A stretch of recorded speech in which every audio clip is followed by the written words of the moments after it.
હા આજે તો મસ્ત મસ્ત કે મરચા તળેલા આવી ગયા ને સાથમાં ગાંઠિયા છે. ઘેર જઈને કે મસ્ત મજા નાસ્તો કરો ને આજે બહુ મજા આવવાની છે. ઝીંકા ચીકા ઝીંકા ચીકા ઝીંકા ચીકા ઝીંકા. બા ને બેન હાલો બધા ગાંઠિયા ખાવા.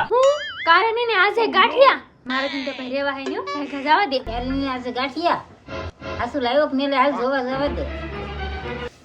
હાલો તો આપણે તો શરૂ કરી દઈએ હવે મારથી નહીં રેવાય બહુ. हे रहा नहीं जाता तड़प ही ऐसी है ना.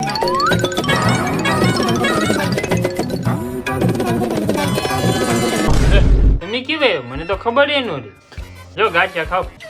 અહીંયા હું ગાંઠિયા મરસા ખાવા બોલા મોઢે પાણી કરવા બોલેવા હા ગાંઠિયા તો રહેવા દીધા ને હું મારા મરચા ખાવા. બા હાલો આપણે ભાગી એટલા વિધા હવે તું ખા ખોટા ગળા અમાર ખાવાય નહીં અરે ભાઈ કઈ વાંધો નહીં બીજું હું જાઉં તો એટલા બધા ઈ હવે થોડાક પીડ્યા રહેવા દેવા હે હું ખાઈ લઉં. मतलब वो अलग ही लेवल का बंदा था.